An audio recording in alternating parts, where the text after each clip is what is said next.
Bismillahirrahmanirrahim. Assalamualaikum warahmatullahi wabarakatuh. Innal hamdalillah nahmaduhu wa nasta'inuhu wa nastahdi bihi wa nastaghfiruh. Wa na'udzu billahi min shururi anfusina wa min sayyiati a'malina. Man yahdihillahu fala mudilla lahu wa man yudlil fala hadiya lahu. Asyhadu an la ilaha illallah wahdahu la syarika lah wa asyhadu anna Muhammadan abduhu wa rasuluh. Allahumma salli wa sallim ala sayyidina Muhammad wa ala alihi wa ashabihi wattabi'in wattabi'ut-tabi'in wa man tabi'ahum bi ihsanin ila yaumiddin. A'udzu billahi minasyaitonir rajim. Ya ayyuhalladzina amanu taqullaha haqqa tuqatih wa la tamutunna illa wa antum muslimun. Amma ba'd. Yang berusaha Tuan Haji Ahmad Nazri Muhammad Yusuf selaku penerbit rancangan tafsir Al-Quran dan seterusnya sidang pendengar yang dirahmati Allah Subhanahu wa taala. Alhamdulillah, teringat Ustaz kepada ucapan yang diucapkan oleh Rub'i bin Amir ketika bertemu Panglima Tentera Parsi bernama Rustum. Beliau mengungkapkan kalimah yang bermaksud, Allah mengutuskan kami orang-orang Islam untuk kami merdekakan manusia daripada mengabdikan diri sesama manusia kepada mengabdikan diri kepada Allah Subhanahu wa taala, daripada kezaliman agama-agama kepada keadilan Islam, dan daripada kesempitan dunia kepada keluasan dunia dan akhirat. Itulah sebenar yang kita kena faham tentang erti kemerdekaan, iaitu kita dapat mengabdikan diri kita kepada Allah Subhanahu wa taala. Kita menjadi hamba kepada Allah Subhanahu wa taala dengan sebenar-benarnya. Kita dapat membebaskan diri kita daripada belenggu kekufuran, belenggu kesyirikan, belenggu penjajah kepada agama Islam yang sebenarnya, dan kita dapat melapangkan hidup kita kepada luasnya kehidupan dunia dan akhirat. Jangan kita menjadi hamba kepada dunia, jangan kita menjadi hamba kepada nafsu kita, jangan kita melampaui dalam kita melakukan kejahatan kepada Allah Subhanahu wa taala. Kita hendaklah menjadi orang yang sentiasa bersyukur kepada Allah. Sebab itu diperintahkan kepada kita, iza jaa nasrullahi wal fath, apabila datangnya pertolongan Allah dan kemenangan, iaitu pembukaan kota Mekah, kamu dapati apa? Iza jaa nasrullahi wal fath wa ra'aitan nasa yadkhuluna fi dinillahi afwaja. Kamu dapati manusia berlumba-lumba masuk ke dalam agama Islam. Fasabbih, perintah Allah supaya kita sentiasa bertasbih. Fasabbih bihamdi rabbika, bertasbihlah kepada Tuhan kau, wastaghfir, dan minta ampun kepada Allah. Inilah perintah supaya kita dalam meraihkan kemerdekaan, kita dalam keadaan sentiasa bersyukur, memuji Allah dan beristighfar kepada Allah. Innahu kana tawwaba, sesungguhnya Allah Ta'ala Maha penerima taubat. Tuan-tuan, puan-puan para pendengar yang dimuliakan, pada hari ini kita akan menyambung kembali rancangan tafsir Al-Quran bagi siri ke-55, insya-Allah. Pada kali ini kita akan membincangkan mengenai pentafsiran ayat ke-80 hingga 82 surah Yusuf. A'udzu billahi minasyaitonir rajim. Bismillahirrahmanirrahim. Falamma stay'asu minhu khalasu najiyya. قال كبيرهم ألم تعلموا أن أباكم قد أخذ عليكم موثقا من الله ومن قبل ما فرطتم في يوسف فلن أبرح الأرض حتى يأذن لي أبي أو يحكم الله لي وهو خير الحاكمين ارجعوا إلى أبيكم فقولوا يا أبانا إن ابنك سرق وما شهدنا إلا بما علمنا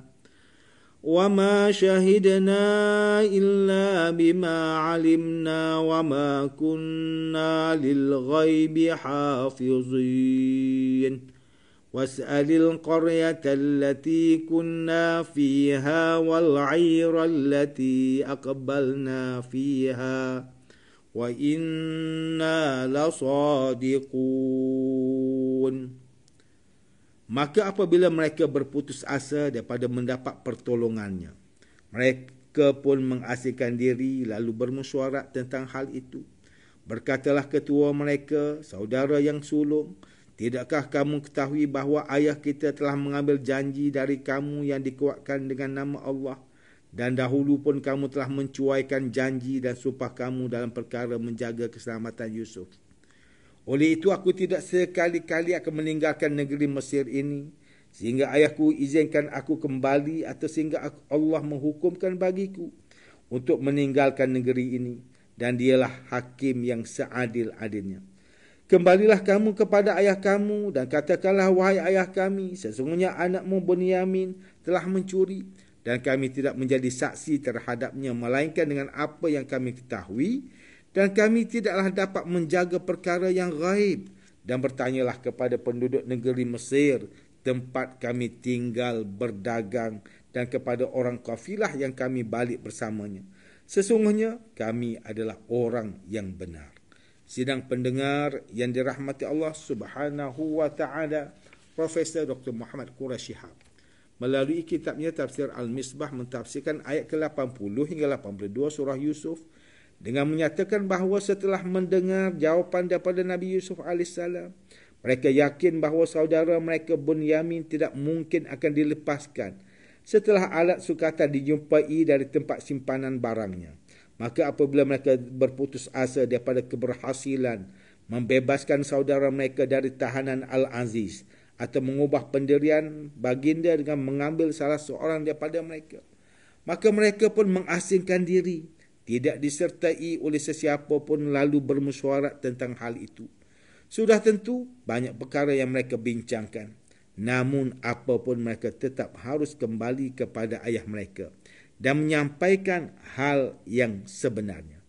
Dalam perbincangan itu berkatalah ketua mereka, yakni saudaranya yang sulung, tidakkah kamu ketahui bahawa ayah kamu yang sudah tua dan kita hormati itu telah mengambil janji dari kamu dan juga daripadaku yang dikuatkan dengan nama Allah sebelum memberi keizinan kepada kita untuk membawa Bunyamin pergi bersama, bahawasanya kita mesti menjaga dan tidak berpisah dengan Bunyamin kecuali jika kita dikepung dan tidak berdaya. Dan tidaklah kamu ingat bahawa kamu semua termasuk aku telah mencuaikan janji dan sumpah kamu dalam perkara menjaga keselamatan Yusuf. Kita dengan sengaja telah melemparkannya ke dalam telaga. Dan kini telah berulang semula peristiwa seperti yang berlaku dahulu. Ayah kita pasti berasa sangat marah dan sedih. Oleh itu aku tidak sekali-kali akan meninggalkan negeri Mesir ini dan akan tetap tinggal di sini sehingga ayahku izinkan aku kembali atau sehingga Allah menghukum bagiku untuk meninggalkan negeri ini. Dan dialah hakim yang sebaik adilnya. Apapun yang Allah putuskan terhadap diriku atau Bunyamin atau kepada sesiapa pun, pasti itu adalah yang terbaik. Dan aku akan menerima keputusannya dengan hati yang ikhlas. Profesor Dr. Muhammad Quraish Shihab seterusnya menjelaskan bahawasanya ketua mereka, saudaranya yang sulung, turut menasihati adik-adiknya dengan berkata, kembalilah kamu kepada ayah kamu dan tinggalkanlah aku sendiri di sini. Dan apabila kamu bertemu ayah nanti, maka sampaikanlah berita ini dengan sangat berhati-hati. Lemah lembut dan susunlah bicaramu dengan baik, kerana sesungguhnya kata-kata kita sudah tidak dipercayai ayah lagi. Dan katakanlah kepada beliau, wahai ayah kami yang kami cintai, sesungguhnya anakmu Bunyamin telah dituduh mencuri dan kami tidak menjadi saksi terhadapnya melainkan dengan apa yang kami ketahui secara zahir, iaitu melihat alat sukatan raja dijumpai dari tempat simpanan barangnya, dan kami tidaklah dapat menjaga perkara yang gaib.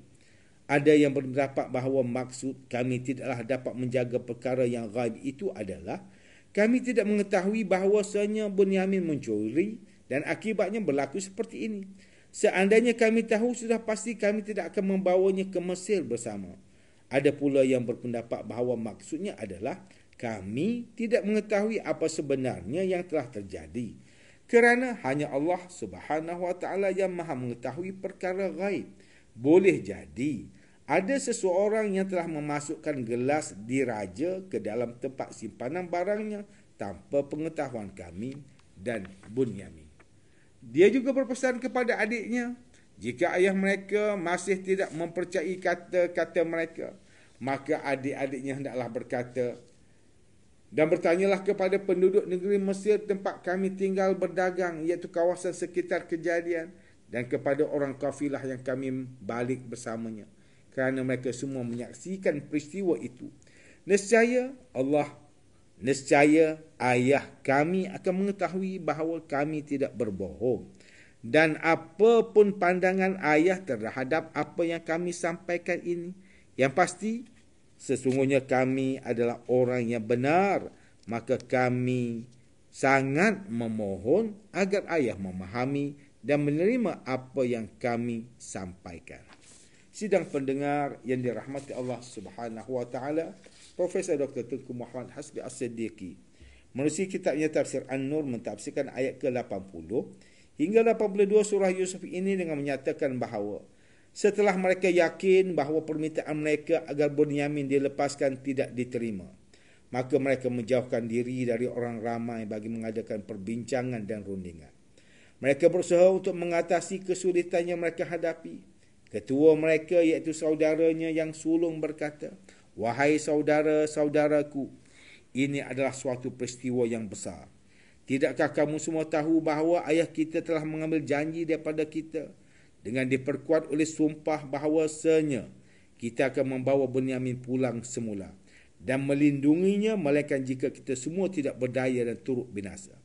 Sebelum ini, kita telah mencuaikan janji dan sumpah kita dalam perkara menjaga keselamatan Yusuf. Ayah kita berasa sangat sedih dan menderita kerana peristiwa ini. Maka aku tidak akan sesekali meninggalkan Mesir sehingga ayah yang memanggilku untuk kembali atau pada saat di mana Bunyamin dibebaskan Allah Subhanahu Wa Taala. Dan Allah jualah sebaik-baik hakim, kerana dialah yang menetapkan sebarang hukuman dengan hak, benar dan adil.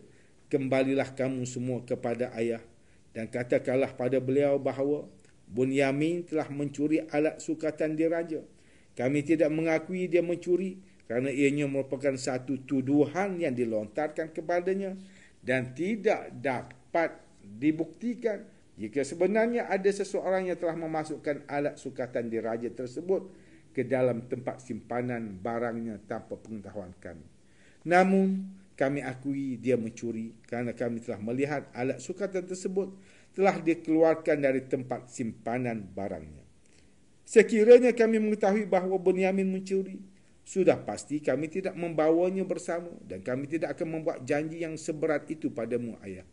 Jika ayah tidak percaya dan meragukan kata-kata kami, maka tanyalah pada penduduk negeri Mesir, iaitu di kawasan pemimpin tersebut telah memeriksa barang-barang kami. Kejadian ini telah tersebar dengan meluas di kalangan masyarakat negeri itu. Dan tanyalah juga kepada kafilah yang sama-sama mencari bahan makanan ke Mesir seperti kami. Sesungguhnya, apa yang kami sampaikan kepadamu ini adalah perkara yang benar, yakni adik kami Bunyamin telah dituduh mencuri dan mereka menahannya kerana perbuatan tersebut. Sidang pendengar yang dirahmati Allah, antara pengajaran yang boleh kita ambil daripada tafsir ayat ke-80 hingga 82 surah Yusuf ini ialah umat Islam hendaklah sentiasa kembali ke jalan Allah Subhanahu Wa Taala dan sentiasa mengingati bahawa semua yang ada dalam dunia ini adalah milik Allah. Sebagai Muslim, kita hendaklah sentiasa berpegang dan bergantung kepada Allah dalam urusan dunia dan akhirat. Sebagai seorang yang beriman, kita mestilah menjalankan tanggungjawab dengan jujur dan amanah. Kerana ia akan dipersoalkan oleh Allah Subhanahu wa taala di akhirat kelak. Sidang pendengar yang dirahmati Allah, sekian sahaja rancangan tafsir Al-Quran pada hari ini. Semoga kita semua mendapat manfaat daripada perbincangan ilmu ini. Insya-Allah, mudah-mudahan kita akan bertemu lagi pada siri rancangan tafsir Al-Quran yang akan datang. Wabillahi taufiq wal hidayah. Wassalamualaikum warahmatullahi wabarakatuh.